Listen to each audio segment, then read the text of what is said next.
오늘은요, 하나님은 왜 사람을 지옥에 보내나요? 라는 주제로 말씀 나눌 텐데요.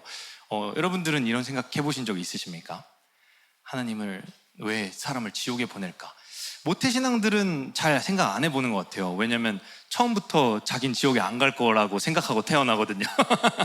애초에 천국밖에 없는 세상에서 태어나서 이게 별로 억울하다고 느껴지지 않습니다. 왜냐면 나는 안 갈 거거든요.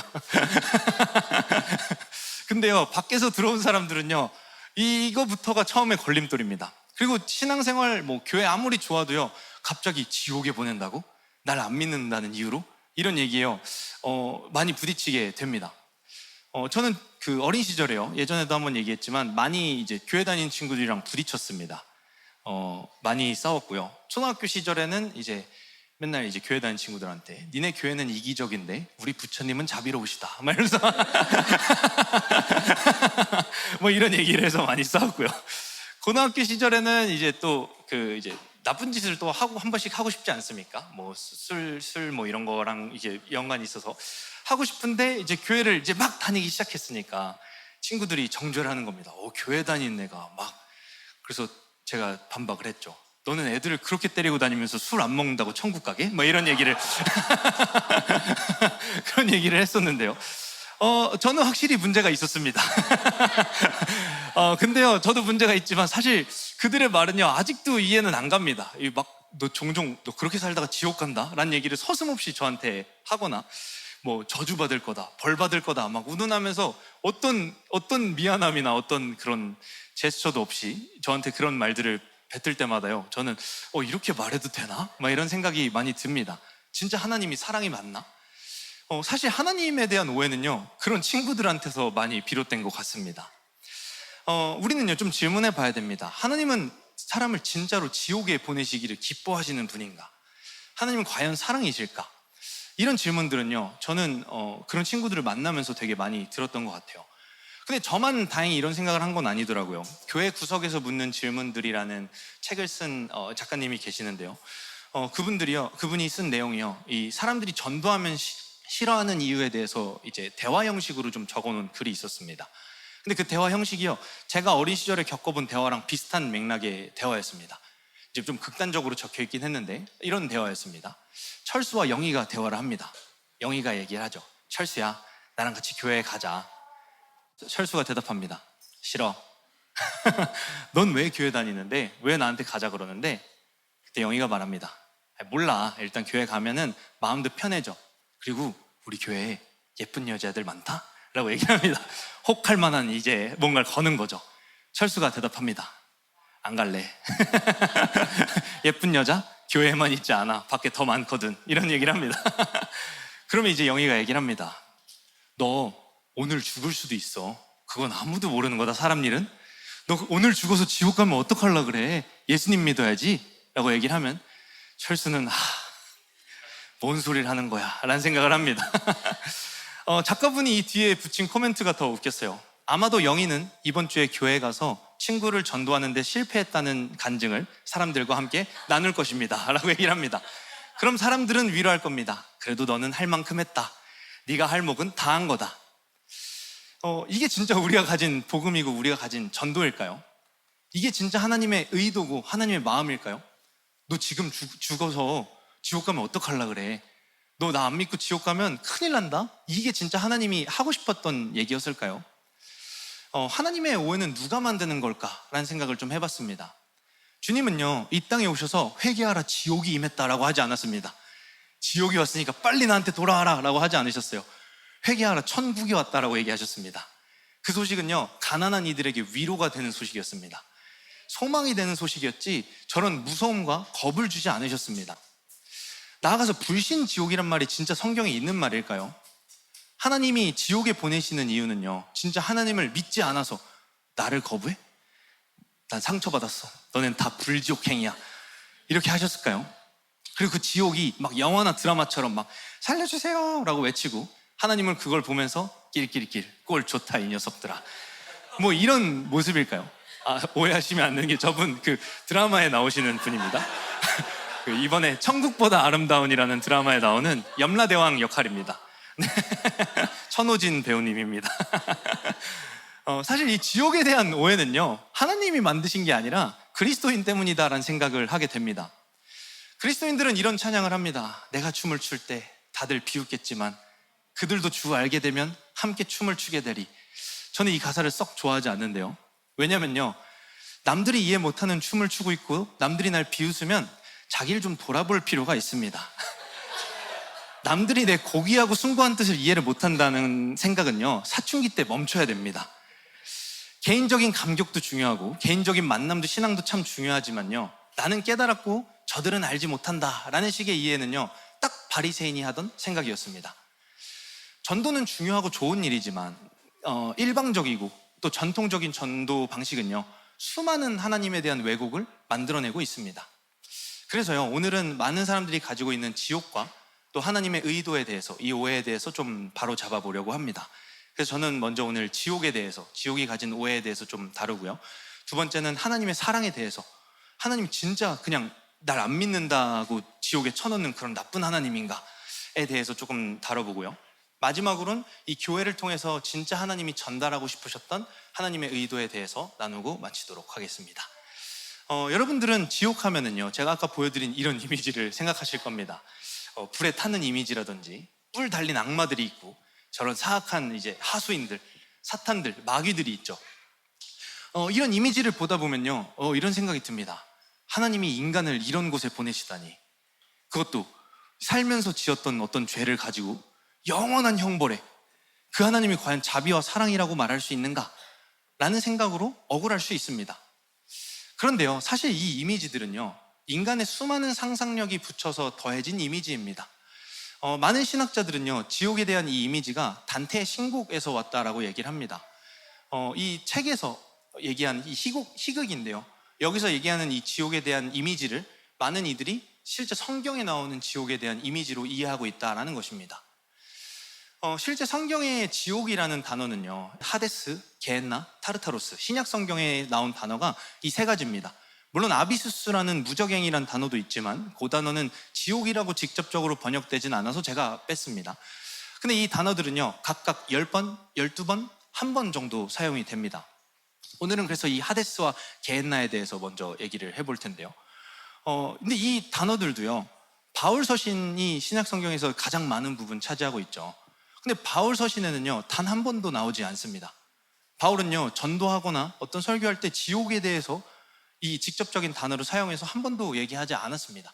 오히려 주님이 직접 설명하시거나 어떤 비유나 은유적인 표현으로 많이 사용하는 표현들입니다.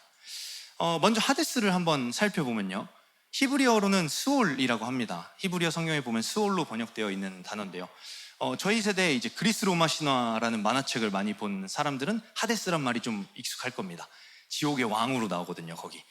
그래서 이 지옥의 왕이 어떤 지하 세계를 다스리는. 근데 이 스올은요, 실제로 이 구약에 있는 사람들한테 그런 장소적인 개념으로 많이 사용이 됐습니다. 어떤 지옥에서 악마가 있다든지 뭔가 불 유황에 막 끓는 애들을 막 심판한다든지 하는 이미지들은요, 별로 나와 있지 않습니다. 그리고 나아가 스올은요, 꼭 악인들만 가는 것이 아니라 그냥 사람도 간다라고 표현이 되어 있는 곳도 있습니다. 창세기의 말씀을 보면요, 자기 아들 요셉을 잃고 야곱이 이렇게 얘기합니다. 내가 슬퍼하며 스올에 내려 내 아들에게로 가리라 라는 얘기를 합니다. 지옥에 가겠다는 얘기인가요? 아까 말한 그 불 끓는 지옥에 가서 내가 그 지옥에 가서 고통을 당하겠다는 얘기는 아니겠죠. 자기 아들을 너무 만나고 싶다, 내가 아들을 너무 사랑한다는 표현을 스올에 내려가서라도 내 아들을 만나고 싶다라는 얘기를 하고 있는 겁니다. 지금 이 사람은요, 자기 아들이 스올에 있다라고 생각했습니다. 그러니까 죽음 너머의 세상에 대한 상징으로 이 스올이라는 단어를 사용하기도 합니다. 우리가 생각하는 이미지, 우리가 생각하는 상상 속의 지옥이랑은 좀 거리가 있습니다. 나아가서 이 스올은요, 끔찍하고 비참한 상태에 대한 비유로도 많이 사용이 됩니다. 시편엔 이런 고백이 있습니다. 내 영혼을 깊은 스올에서 건지셨습니다. 내 영혼이 지옥에 갔다는 얘기일까요? 임사체험을 한 걸까요? 아니겠죠. 지금 내가 너무나 끔찍하고 너무나 비참하고 하나님이 느껴지지 않는 그 지옥 같은 마음을 가지고 있습니다. 거기서 주님은 나를 건지셨습니다. 주의 인자하심이 크십니다 라는 비유적인 표현으로 사용됐습니다. 이 시편이나 잠언에서 얘기하는 수올에서 나를 건져주십시오라는 고백은요, 멀쩡히 살아있는 사람들의 고백이었습니다. 그러니까 이 스올은 우리가 생각하는 이미지랑 조금 다르다라는 거죠. 두 번째, 이 게헨나라는 말도 비슷합니다. 이 게헨나는요, 헬라어 표현인데 히브리어로는 또 게헨나라고 그대로 쓰지만 풀어서 설명하면 흰놈, 게는 골짜기란 뜻이고요, 흰놈은 사람 이름입니다. 그래서 이 흰놈의 골짜기라고 불리는 당시에 예루살렘에 지명이 있었습니다. 이 흰놈 골짜기는 예루살렘 성 남쪽에 위치해 있었는데요, 이 흰놈 골짜기는 과거 아하스 왕 시절에 몰렉을 숭배하면서 어린아이들을 바치는 인신 제사를 드리던 곳이었습니다. 끔찍한 곳이죠. 하나님은 그 땅을 향해서요, 예레미야를 통해서 이렇게 말씀하시거든요. 다 같이 한번 읽도록 하겠습니다. 흰놈의 아들 골짜기에 도벳 사당을 건축하고 그들의 자녀들을 불에 살랐나니 내가 명령하지 아니하였고 내가 마음에 생각하지 아니한 일이니라. 그러므로 여호와께서 말씀하시니라. 날이 이르면 이곳을 도벳이라 하거나 흰놈의 아들의 골짜기라 말하지 아니하고 죽임의 골짜기라 말하리니 이는 도벳에 자리가 없을 만큼 매장했기 때문이라. 수많은 아이들을 그곳에서 바친 겁니다. 그래서 이곳을 죽음의 골짜기라고 불렀습니다. 근데 이것은요, 하나님이 명하거나 마음의 생각조차도 하지 않은 일이라고 얘기합니다. 사람들의 무지와 욕망에서 비롯된 일입니다. 이 흰놈의 골짜기는요, 이런 끔찍한 일이 자행되던 곳이었습니다. 때문에 이 유대인들에게 게헨나라는 표현은요, 아주 끔찍한 곳이었습니다. 예수님 당시에는요, 이곳이 쓰레기 소각장으로 사용됐습니다. 그래서 십자가에 달린 죄수들을 태우거나 아니면 쓰레기들을 태우는 그런 쓰레기 처리장으로 사용했습니다. 그래서 이 게헨나라는 곳은요, 죽은 시체와 죽은 동물들의 시체가 가득했고 맨날 무언가를 태웠기 때문에 연기가 가득한 곳이었습니다. 멀리서 봤을 때는 그야말로 불지옥이 따로 없었던 것이죠. 그래서 예수님은요, 이런 얘기를 이제 게헨나를 사용해서 하시는 겁니다. 만일 네 눈이 너를 범죄하게 하거든 빼어버리라. 한 눈으로 영생에 들어가는 것이 두 눈을 가지고 지옥, 그 게헨나 불에 던져지는 것보다 나으니라. 지금 이들 눈앞엔 시청각 자료가 있었습니다. 거기서 시체가 태워지고요, 쓰레기가 태워지고 냄새나고 연기가 가득한 그런 끔찍한 곳이 눈에 보였기 때문에 주님은요, 지옥은 게헨나와 같이 끔찍한 곳이다. 네 두 눈을 빼버리고 천국에 가는 것이 그런 곳에 가는 것보다 훨씬 낫다라는 표현을 하고 있는 것입니다. 이 불이라는 상징, 게헨나라는 상징은요, 은유들입니다. 많은 지옥에 대한 표현은요, 은유로 적혀 있습니다. 그렇다고 지옥이란 장소가 없다란 얘기를 드리는 것은 아닙니다. 우리가 감히 상상할 수 없는 곳이죠. 분명히 지옥이라는 곳은 있지만 지금 이 은유적인 표현들은요, 우리 수준에 맞게끔 설명해주고 있는 것입니다. 예를 들어요, 지옥을 불로 표현하는 경우도 있지만 바깥 어두운 곳이라고 표현하는 곳도 있습니다. 혼인잔치의 비유에 나오죠. 예복을 입지 않은 자들은 바깥 어두운 곳에서 슬퍼하리라 라고 얘기를 하십니다. 근데 생각해 보십시오, 여러분. 불이 끓고 있는데 어두운 곳은 어디 있습니까? 불이 피워져 있는데 깜깜한 데가 있다고요? 뭔가 잘못되지 않았나요? 지옥이 그러면 하나님이 어떤 날은 깜깜했다가 어떤 날은 불 때문에 화냈다가 이런 곳일까요? 어떤 날은 따뜻하고 어떤 날은 차갑고 이런 곳일까요? 아닙니다. 실제 그 이미지를 그리게끔 한 것이 아니라 그곳이 얼마나 끔찍한지에 대한 설명인 것이죠. 은유적으로 표현하고 있는 것입니다. 그러니까 지옥에 대한 얘기들은요, 그걸 그릴 수 있는, 사람이 감히 그려서 상상할 수 있는 장소가 아니라 그 본질적인 의미와 내용을 설명하고 있다라는 것입니다. 그러므로 예수님이 말한 그 게헨나는요, 불지옥은요, 당시 사람들로 하여금 이 이미지가 확 전달될 수 있었습니다. 인신제사가 드려졌던 곳, 사람들의 욕망과 탐심이 넘쳤던 곳, 무지와 오만이 넘쳤던 곳, 그 쓰레기 냄새 진동하는 쓰레기장의 이미지가 확 다가왔던 것입니다. 주님은요, 그 불이 꺼지지 않을 것이다 라고 얘기합니다. 이것은 지금뿐만 아니라 죽음 이후에도 영원히 연속된다라는 것을 표현하고 계신 것입니다. 주님은요, 이 끔찍함이, 하나님 없는 이 끔찍함이, 무지와 오만에 가득한, 탐심과 정욕으로 가득한 이 지옥 같은 삶이 분명히 이어지게 될 것이라고 경고하고 있는 것입니다. 게헨나의 불은요, 그 당시에도 활활 타오르고 있었습니다. 예레미야 당시에는요, 인신 제사가 실제로 드려지고 있었습니다.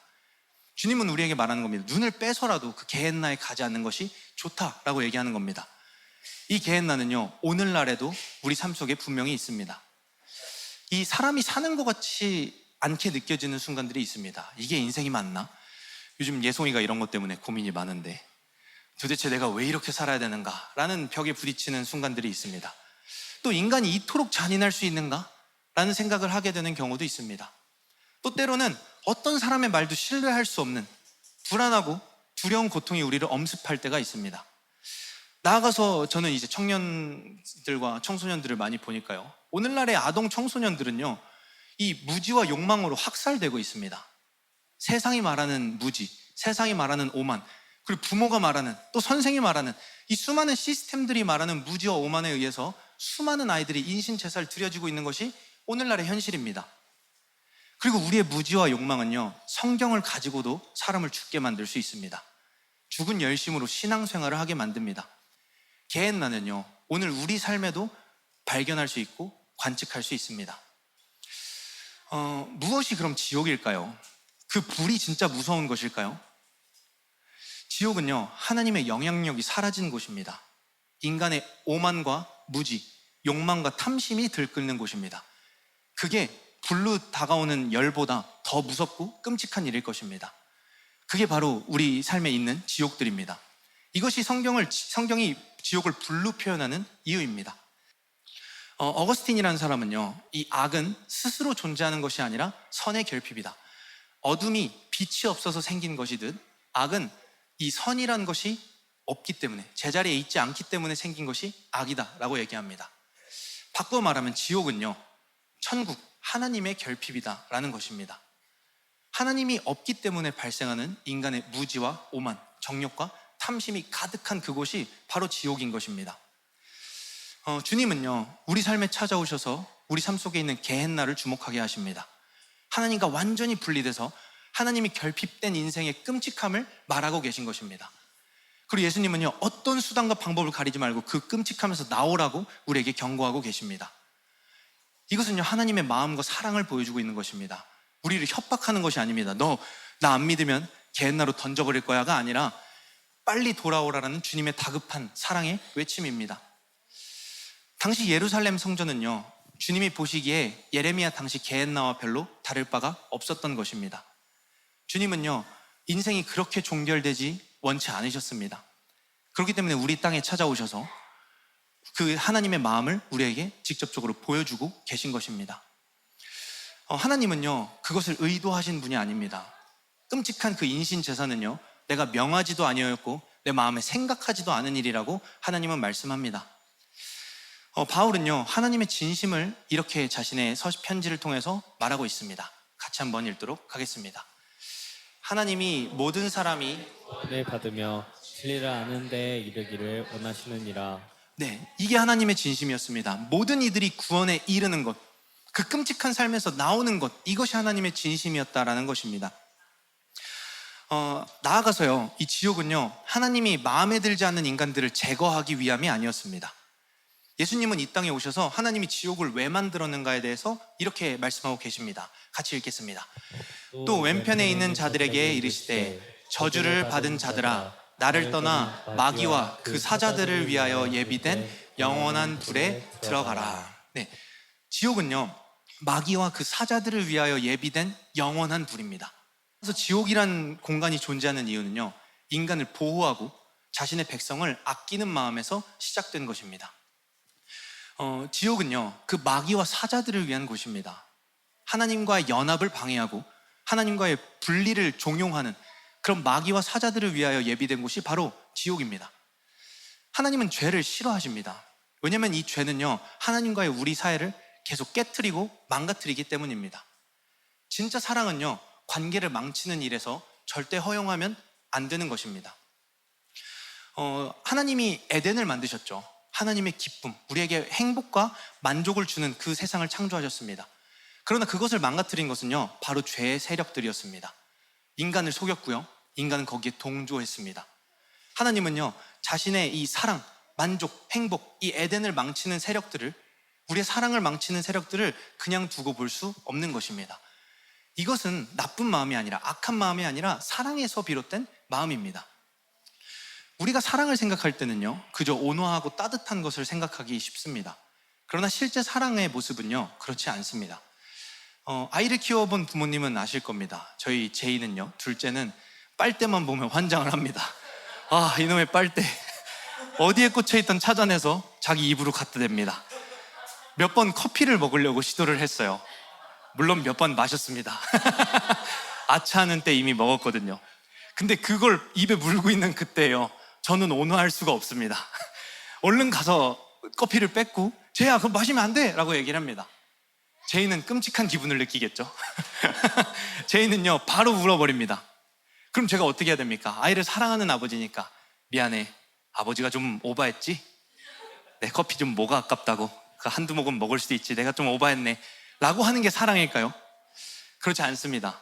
이거 먹으면 안 돼, 먹으면 큰일 나 라고 알려주는 게 아버지의 진짜 사랑인 것이죠. 이 사랑을 방해하고 생명을 방해하는 것들에 대한 진노는요, 사랑의 정당한 표현입니다. 이건 나쁜 마음에서 나오는 말이 아닙니다.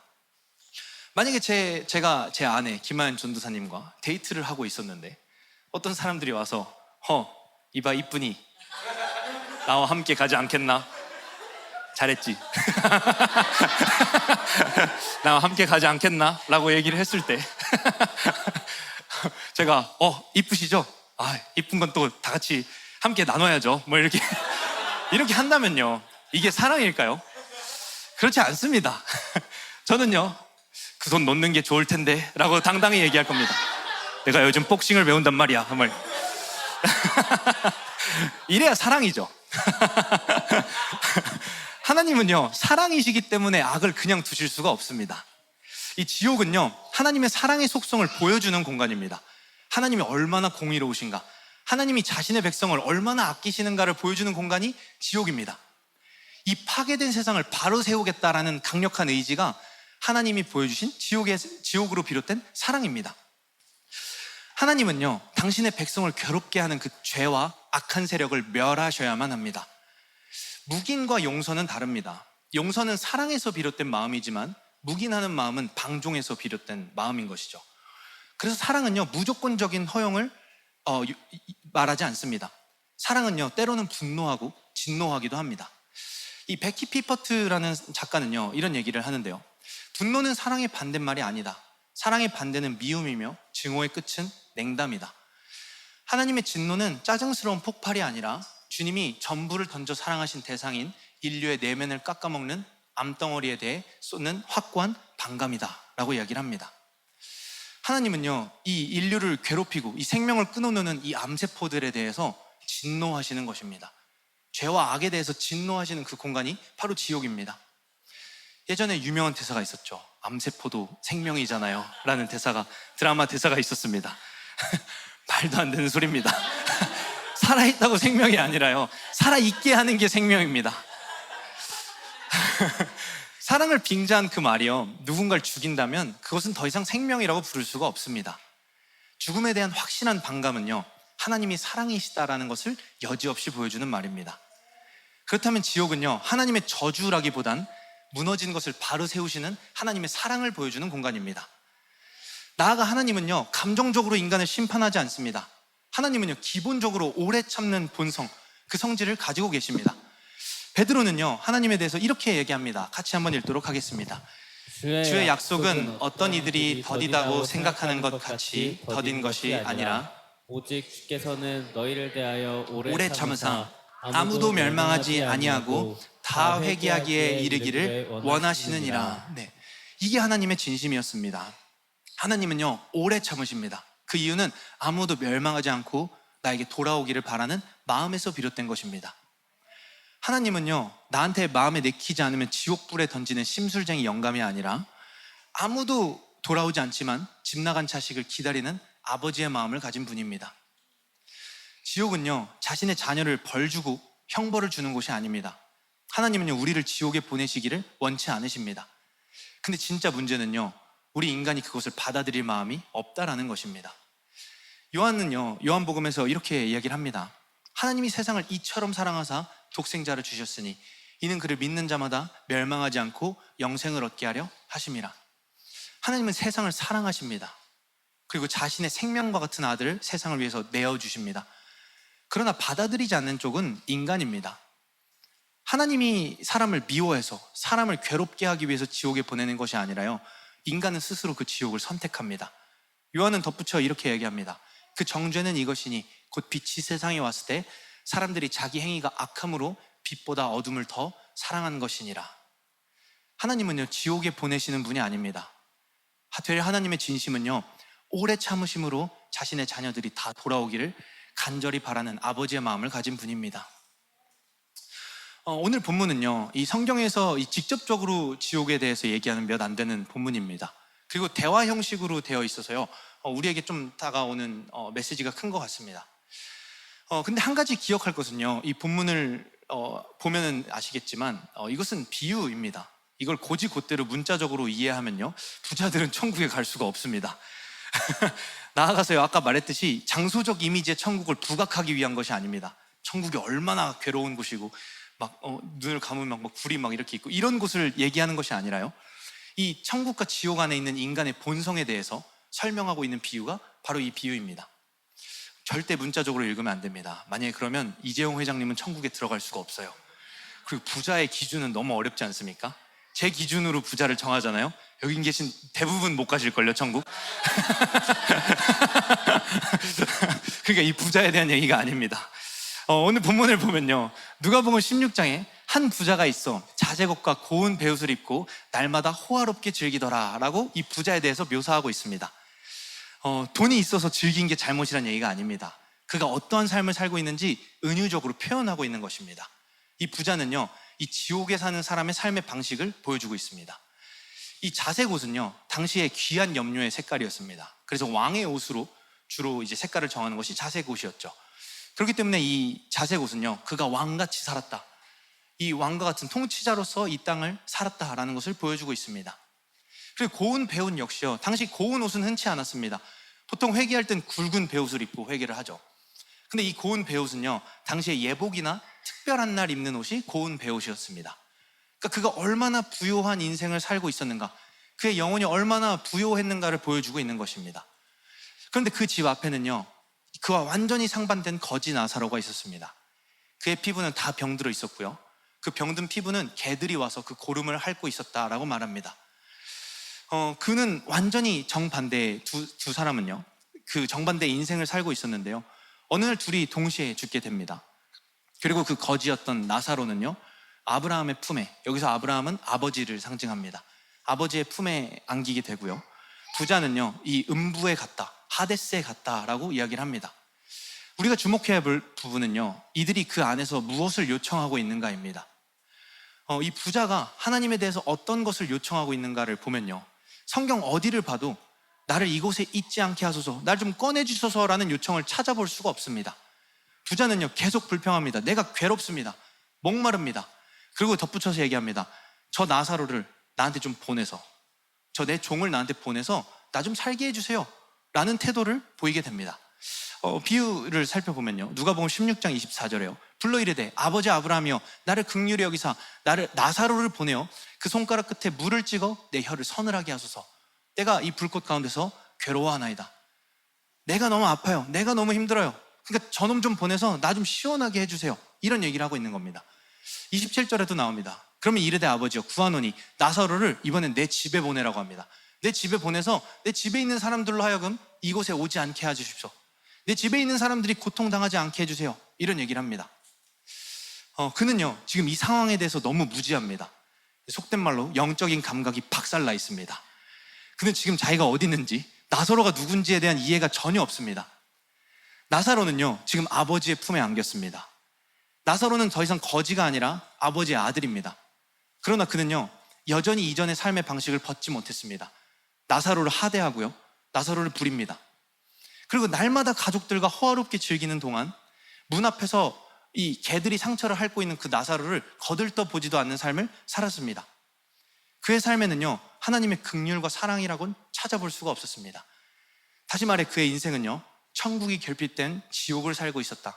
그리고 그 지옥은 죽음 이후에도 연속적으로 이어지고 있다라는 것입니다. 그의 삶에는요, 오직 나밖에 없었습니다. 자기 중심성, 탐욕과 정욕밖에 없는 게 그의 인생이었습니다. 근데 이렇게 들으면요, 나사로는 한 게 뭐가 있을까요? 나사로는 뭐 특별히 베풀고 살았습니까요? 나사로는 막 거지였죠. 뭐 한 게 없었습니다. 나사로도 뭐 천국에 갈 만한 그건 없었습니다. 이쯤에서 다시 상기해야 될 건 이 말씀은 비유라는 상징입니다. 전하고자 하는 메시지가 있었다는 거지 착하게 살고 말고의 문제가 아닙니다. 나사로도 똑같이 자격이 없습니다. 뭐 너는 호화롭게 다 누렸고 나사로는 거지같이 살았고 넌 베풀지 않았으니까 넌 지옥, 이러면 하나님이 너무한 분이겠죠. 그러나 이 비유의 메시지는요, 이 지금 지옥과 천국의 라이프 스타일에 대해서 말해주고 있는 겁니다. 예수님은 의도가 있었습니다. 이 부자를 통해서 보여주고 싶었던 것이 무엇이었을까요? 예수님은요, 이 부자를 통해서 당시의 종교인들, 바리새인들에 대해서 지적하고 있습니다. 당시 종교인들, 그 바리새인들은요, 천국을 외치고 있었지만 그들이 만드는 삶은 지옥이었다라는 것입니다. 나사로를 표현하는 표현 중에요, 상에 떨어진 부스러기를 먹더라, 헌대가 있더라, 개들이 그 헌대를 핥더라, 이런 표현들은요, 당시 하나님께 버려진 자들이라는 인식에서 비롯된 표현들이었습니다. 당시 종교인들은요, 자신의 의로움과 정결함을 위해서 그들을 만지지도 않고 쳐다보지도 않았습니다.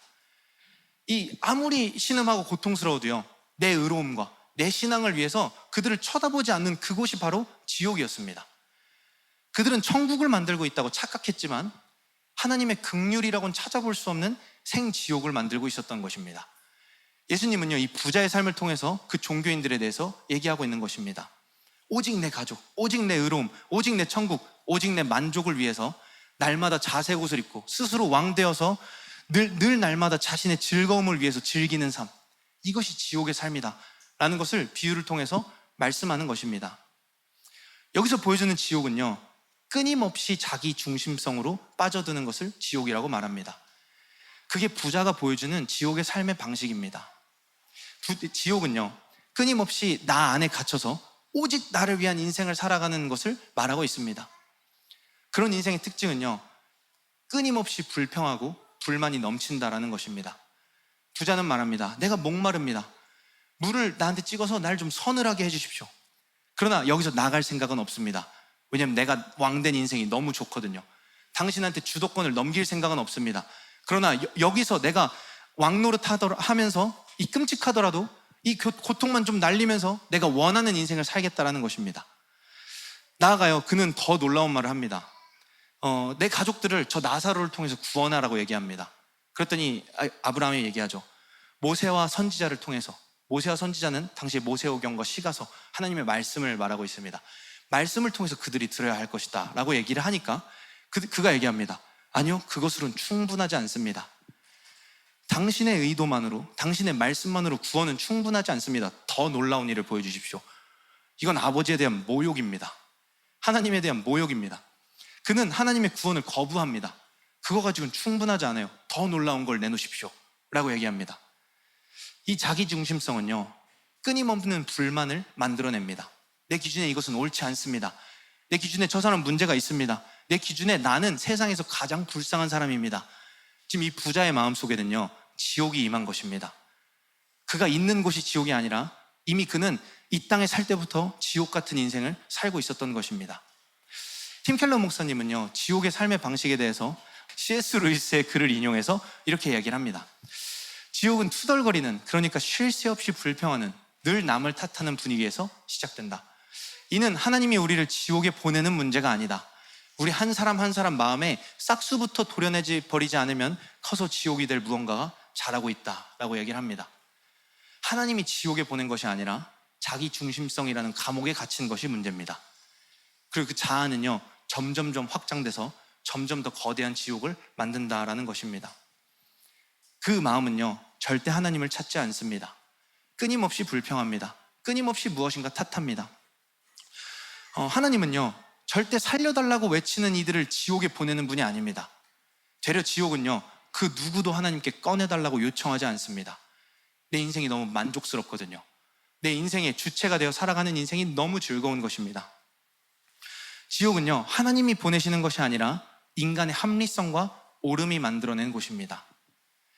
그런데요, 우리는 압니다. 인간의 합리성과 옳음이 얼마나 얼토당토 않는지에 대해서 너무 잘 알고 있습니다. 인간은 참 이기적입니다. 인간은 자기 외의 것은 무엇이든지 거부합니다. 제가 이걸 드러내는 질문을 한번 해보겠습니다. 혹시 이제 뭐 하나님이 왜 지옥에 보내시는가? 라는 불만을 가지신 분들이 계신다면 이런 질문을 한번 드려볼게요. 그럼 만약에 하나님이 저런 흉악한 죄인을 구원하시는 것에 대해선 동의할 수가 있으십니까? 지옥에 보내는 하나님이 너무하다고 생각한다면 누구나 구원하는 하나님은 우리가 믿을 수 있을까요? 그럴 수 없습니다. 이 두 명제는 충돌합니다. 사실 어느 쪽도 받아들일 수가 없습니다. 그냥 하나님이 마음에 들지 않는 겁니다. 누가 천국에 적합하고 누가 지옥에 적합할까요? 인간의 합리성은요, 이 정도로 불합리합니다. 우리의 선악은요, 어그러져 있습니다. 우리는 선과 악을 얘기하고 싶은 것이 아니라 내가 주인 되고 싶다라는 말을 얘기하고 있는 것입니다. 그게 인간의 마음입니다. 예전에 제가 재밌게 본 만화 중에 하나가 뭐 아시는 분들 아시겠지만 데스노트라는 만화입니다. 그 내용은 이렇습니다. 이 데스노트라는 노트가 있거든요. 거기에 사람 이름을 적으면 죽습니다. 네, 그리고 사인도, 그러니까 왜 죽었는지에 대해서 조작도 할 수 있어요. 이 주인공 라이토라는 고등학생이 이 책을 손에 얻게 됐는데요. 그는 법을 전공하고 싶어하는 법학과 준비생이었고 아버지는 경찰이었습니다. 그래서 엄청 정의감이 투철한 학생이었는데 이 데스노트가 주어진 겁니다. 그러니까 이 범죄자들의 이름을 다 적기 시작합니다. 처음에는 실험 삼아 적어봤는데 진짜 인질범이 죽는 것을 뉴스를 통해서 보게 됩니다.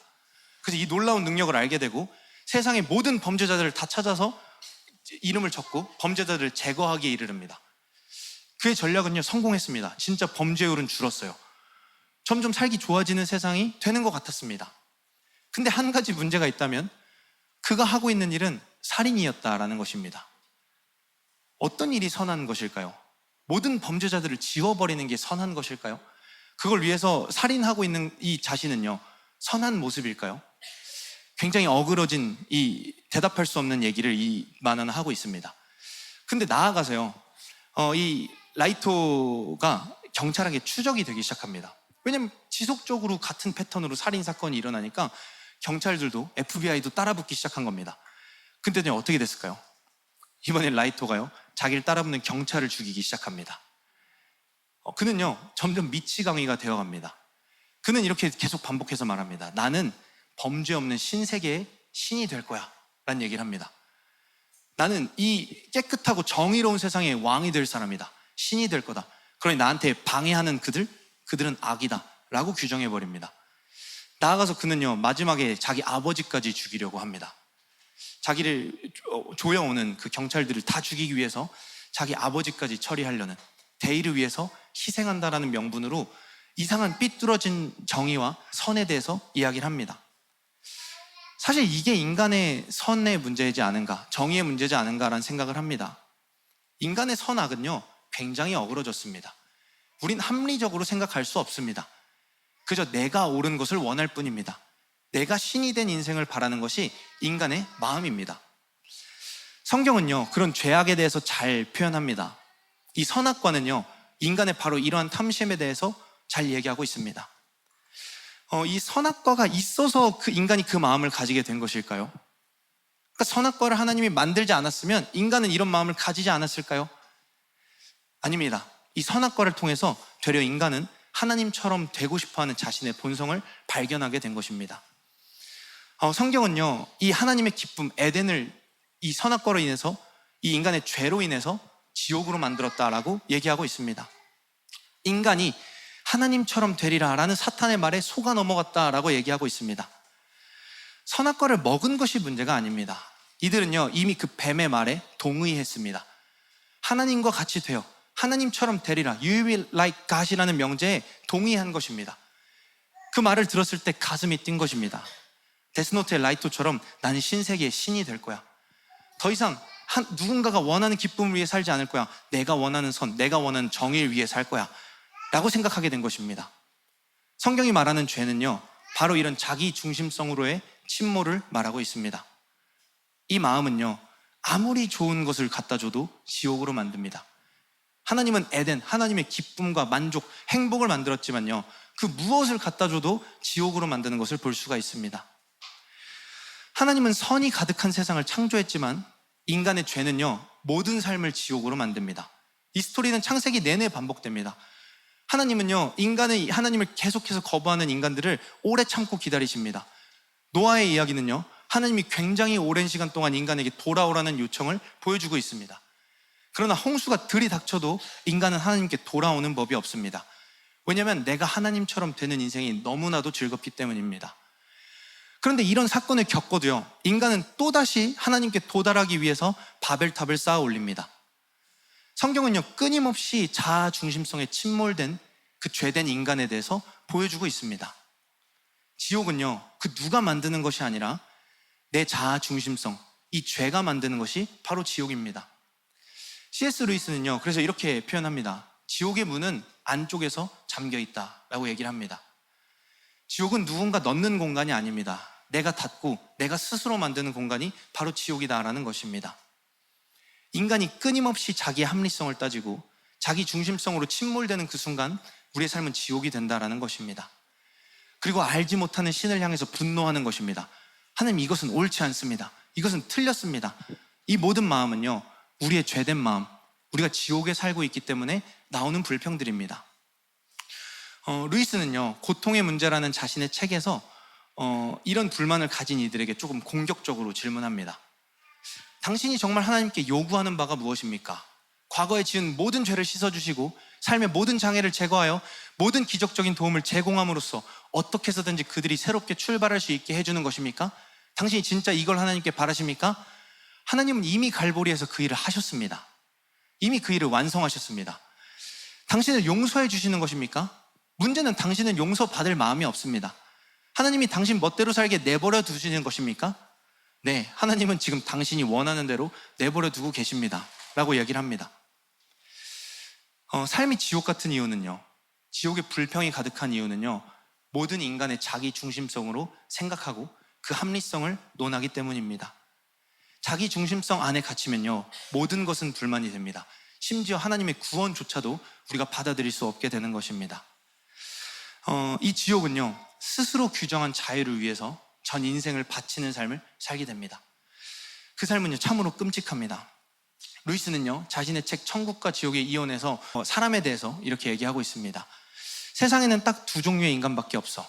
하나님께 당신 뜻이 이루어지이다 하고 말하는 인간들과 하나님의 입에서 끝내 그래 네 뜻대로 되게 해주마 라는 말을 듣고야 마는 인간들. 지옥에 있는 자들은 전부 자기가 선택해서 거기 있게 된 걸세. 자발적 선택이라는 게 없다면 지옥도 없을 거야. 진지하고 끈질기게 기쁨을 갈망하는 영혼은 반드시 기쁨을 얻게 되어 있네. 찾는 이가 찾을 것이요 두드리는 이에게 열릴 것이라. 주님의 말씀을 인용해서 이렇게 얘기합니다. 하나님은요, 인간을 지옥에 보내시는 분이 아닙니다.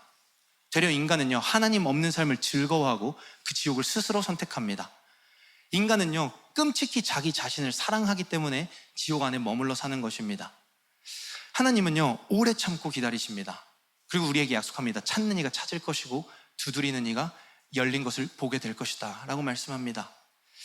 이것이 하나님이 교회를 통해 전하고 싶었던 진심입니다. 그러니 우리는요, 너 지옥 갈 거야, 너 그렇게 살면 뭐 지옥 갈 거야, 망할 거야, 이런 얘기를 서슴없이 하는 것을 좀 멈춰야 합니다. 하나님은요, 우리에게 늘 이런 약속을 합니다. 잠언 8장 17절입니다. 같이 한번 읽도록 하겠습니다. 나를 사랑하는 자들이 나의 사랑을 입으며 나를 간절히 찾는 자가 나를 만날 것이니라. 네, 이게 하나님의 진심이었습니다. 이게 교회를 통해서 하나님이 전하고 싶었던 메시지입니다. 나를 찾는 이들한테 가라. 나를 찾는 이들이 간절히 나를 찾으면 나를 반드시 만나게 될 것이다. 그게 내 사랑의 속성이야 라는 게 하나님이 교회에게 주시는 메시지입니다. 오늘 이 말씀만 드리고 정리하고 마치겠습니다. 물론 시간이 좀 길겠지만 바로 끝낸다는 얘기는 아닙니다. 오늘 본문에요, 이 부자의 삶의 방식에 대해서 지금 계속 말씀을 드렸는데, 이 부자랑 상반되는 나사로라는 거지가 나오죠. 이 거지라고 표현된 말은요, 푸토코스라는 헬라어를 쓰고 있습니다. 이 푸토코스는요, 파산한 사람들, 절대적인 빈곤에 갇힌 사람들을 지칭하는 말입니다. 즉 자신의 모든 것을 다 잃어버린 사람들, 그러니까 누군가의 도움이 없으면 살아갈 수 없는 상태를 푸토코스라고 얘기합니다.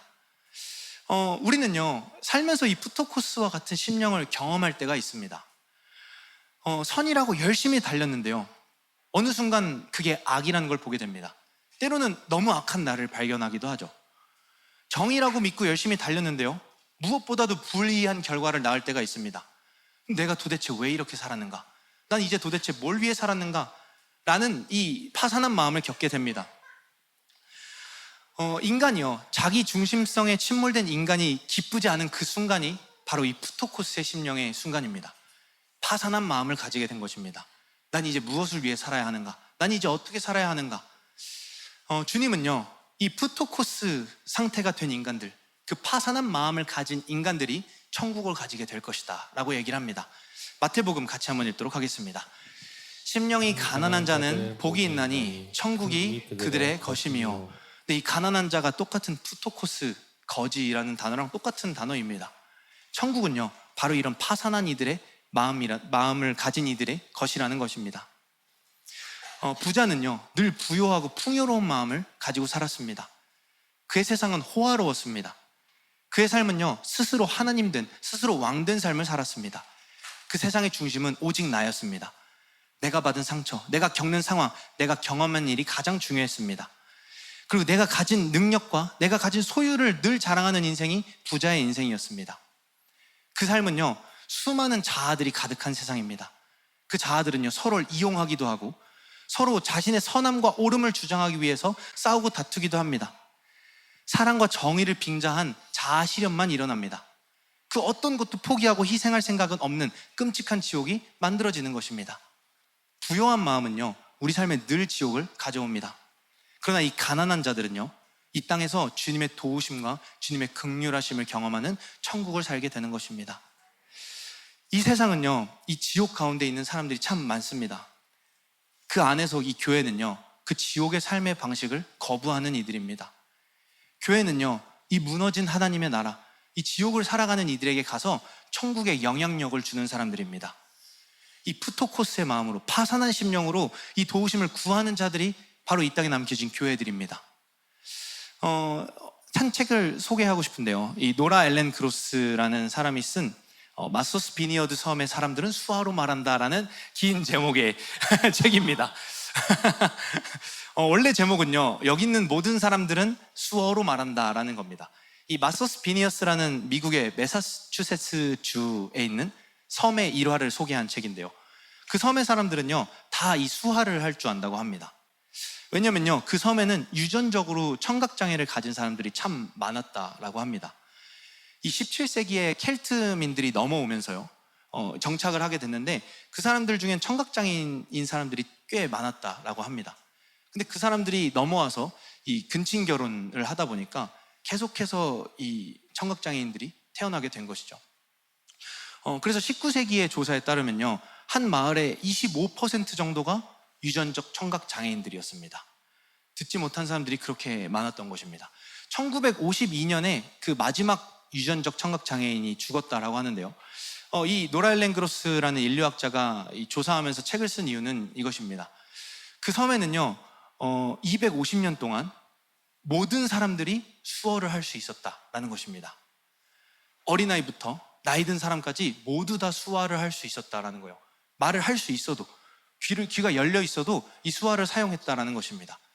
그리고 지금 보면요, 아직도 그 수어는 남아있는데요, 그들은 독자적이고 유니크한 자신들만의 수어를 개발해서 그들끼리 사용합니다. 근데 현대의 수어랑 굉장히 많이 비슷하게 닮아있는 것을 발견할 수 있었다라는 것입니다. 이 노라 엘렌 그로스가 그 섬을 조사하게 된 이유는요, 어떻게 그런 일이 가능했을까라는 질문에서였습니다. 어떻게 이 청각장애인들을 위해서, 물론 많았지만 여전히 소수였던 그 청각장애인들을 위해서 모든 이들이 수어를 할 수 있었을까라는 질문에서 조사가 시작됐는데요, 노라 엘렌 그로스는 여러 사람을 인터뷰하기 시작합니다. 어떻게 이렇게 다 수어를 할 수 있으십니까? 라는 질문에 마을 사람들은 하나같이 이렇게 대답했다고 합니다. 그분은 장애인이 아니에요. 그냥 소리를 듣지 못할 뿐이죠. 그들도 우리하고 똑같습니다. 우리는 그들과 그냥 대화하고 싶을 뿐입니다. 그들과 우리랑 같이 사는 것이 중요한 거예요. 이런 얘기를 했다고 합니다. 이들의 삶의 방식은요, 그 누구도 우월하다고 여기지 않았습니다. 이 공동체는요, 그들과 대화할 방법을 찾았습니다. 그들과 어떻게 하면 소통할 수 있을까를 고민했습니다. 그러다 보니까요, 다른 지역에서 결혼해서 이주해서 오는 경우도 있지 않습니까? 그런 사람들도 이 공동체의 삶의 방식을 자연스럽게 따라갔다라는 것입니다. 그냥 오니까 다들 수어를 하길래 자기도 수어를 배운 겁니다. 그러다 보니까요, 마을의 모든 사람들이 수어로 대화할 수 있게 된 것입니다. 근데 놀라운 것은요, 이들은 그냥 청각장애인이랑만 대화할 때 수어를 쓴 게 아니라 멀쩡히 귀가 들리는 사람들도 평상시에 수어를 썼다라는 것입니다. 아이들이 놀 때도 수어를 쓰고요, 일하면서 서로 의견을 전달할 때도 수어를 사용했다라고 합니다. 이 삶의 방식은요, 강자가 약자를 위해 희생하는 삶의 방식이었습니다. 다수가 소수를 위해 기꺼이 희생하는 삶의 방식이었습니다. 그들은요, 그 소수들을 위해서, 듣지 못하는 이들을 위해서 자신의 언어도 문화도 싹 다 바꿨습니다. 팀 켈러 목사님은요, 이 모습들을 바라보면서 이렇게 평가합니다. 그 결과 그 섬에는 샬롬이 있었다. 주님의 평화, 주님의 천국이 임했다라고 얘기합니다. 지옥은요, 주님이 주시는 끔찍함의 결과가 아닙니다. 하나님은 모든 이들이 자신의 아름다움, 자신의 행복, 자신의 천국을 누리기를 진심으로 바라십니다. 그런데 교회가요, 이 천국을 자기 소유의 것으로 만드는 순간, 부요한 마음을 가지는 순간 이 땅의 천국은 사라지고 맙니다. 천국은 교회의 사유물이 아니고 세상은 지옥의 불쏘시개가 아닙니다. 교회가 우월함에 취해 있을 때요, 세상은 지옥이 됩니다. 속된 말로 이 얘기를 따라서 얘기하면, 세상을 장애인 취급하면서 단절되어 살아갈 때 우리 사회는 지옥이 됩니다. 반대로 우리가 하나님의 긍휼한 마음을 가졌을 때요, 교회는 이 지옥 같은 삶에 천국을 가져오게 되는 것입니다. 그것이 교회가 가진 능력입니다. 주님은요, 교회에게 천국의 열쇠를 맡기겠다라고 얘기를 합니다. 마태복음 말씀 같이 한번 읽도록 하겠습니다. 또 내가 내게 이르노니 너는 베드로라. 내가 이 반석 위에 내 교회를 세우리니 음부의 권세가 이기지 못하리라. 내가 천국 열쇠를 내게 주리니 내가 이 땅에서 무엇이든지 매면 하늘에서도 매일 것이요, 내가 땅에서 무엇이든지 풀면 하늘에서도 풀리리라 하시고, 주님은요, 이 교회에게 음부의 권세, 지옥의 권세가 미치지 못할 것이라고 얘기를 합니다. 이 천국을 살아가는 이들에게 그 끔찍함은 미칠 수가 없다라고 얘기합니다. 그리고 나아가 교회는요, 이 땅 가운데서 그 천국의 소망을 풀어내는 이들이라고 말씀하고 계십니다. 교회가 문을 닫고 교회만의 천국을 외칠 때요, 세상은 지옥으로 변하게 될 것입니다. 교회 공동체는요, 이 섬의 사람들처럼 서로가 서로를 위해서 기꺼이 손해를 감수해야 됩니다. 나의 문화, 언어, 습관, 기질까지 바꿀 준비가 되어 있어야 합니다. 교회는 우월함을 자랑하지 않습니다. 옳음과 확신에 대해서 얘기하지 않습니다. 생명과 소망과 위로가 필요한 이들에게요, 교회는 기꺼이 다 내어줄, 자신의 권리마저도 내어줄 준비를 해야 합니다. 지옥의 영향력, 그 음부의 권세가 틈타지 않게 교회는 오늘도 이 땅 가운데서 천국을 만드는 사람들입니다. 하나님은요, 자신의 사랑하는 백성을 지옥에 보내지 않으십니다. 하나님은 당신을 사랑하는 이들을 통해서 오늘 우리 삶의 무너진 질서를 다시 세우는 분입니다. 세상을 향한 하나님의 진심을요, 이 수많은 교회라는 자녀들을 통해서 보여주길 원하십니다. 하나님은요, 그 일을 위해서 자신의 아들을 기꺼이 내어주셨습니다. 하나님이 세상을 이처럼 사랑하사 독생자를 주셨습니다. 하나님은요, 이 지옥, 음부의 권세로부터 우리를 보호하기 위하여 자신의 모든 것을 아낌없이 내어주셨습니다. 이게 제가 오늘 나누고 싶은 기독교입니다. 기독교의 하나님은요, 자신의 모든 것을 내어주셔서 우리를 끔찍히 사랑하신 분입니다. 천국은 이런 이상한 하늘들이 아닙니다. 제가 검색창에 heaven이라고 쳤더니요, 온갖 이런 하늘들이 나왔습니다. 천국은 이런 이상한 상상 속의 하늘이 아니라요, 그리스도의 삶의 방식과 같은 여러분의 말과 삶을 통해서 지옥 같은 삶의 그 소망이 일어났을 때, 천국이 임했을 때 경험될 수 있는 것이 진짜 천국입니다. 무너진 인생의 하나님 나라의 질서와 소망이 더해졌을 때 그곳은 천국이 되는 것입니다. 주님이 임한 그곳이 바로 하나님의 나라가 되는 것입니다. 교회가 말하지 않으면, 그 아버지의 마음이 전달되지 않으면, 정확히 우리가 그들의 언어로 전달하지 않으면, 우리의 복음이 여전히 자기 중심성 안에 갇힌다면 이 천국은 결코 열어질 수가 없습니다. 오늘날 문을 걸어 잠근 교회는요, 소수와 약자를 늘 교회 안에서만 찾습니다. 어떻게 하면 더 뜨겁게 예배드릴까? 어떻게 하면 더 이 안에 회개하는 마음을 증폭시킬까? 어떻게 하면 종교적인 체험을 줄까? 그러나 교회 안에서만 사랑하고 교회 안에서만 감격하고 교회 안에서만 정의로운 그 삶은요, 결코 우리 땅에 천국을 가져올 수 없습니다. 그런 일을 반복해봐요. 우리 안에서 끊임없이 편을 나누고 우월함을 과시하게 될 것입니다. 내가 한 경험이 중요하고 내가 한 일이 중요하게 될 것입니다. 그게 오늘날 교회가 설득력을 잃은 이유입니다. 천국이 드러나지 않았기 때문에, 천국을 개인의 소유로 우리의 부요함을 자랑했기 때문에 아무도 천국을 경험하지 못한 것입니다. 교회는요, 천국의 기쁨과 행복을 전달하는 사람들입니다. 주님은요, 천국의 열쇠를 교회에게 주셨습니다. 이 교회는요, 음부의 권세가 있는 그곳 세상에 가서 이 천국의 권세, 천국의 능력과 천국의 행복, 천국의 소망을 전달하는 사람들입니다. 질문 하나 드리고 마치도록 하겠습니다. 오늘 여러분의 신앙은요, 당신의 아내나 남편, 그리고 자녀, 가족, 이웃, 그리고 이 공동체에 천국을 선물하고 있습니까? 아니면 여전히 그 음부의 권세, 지옥의 권세 안에서 불평하고 신음하고 계십니까? 기도하고 마치도록 하겠습니다.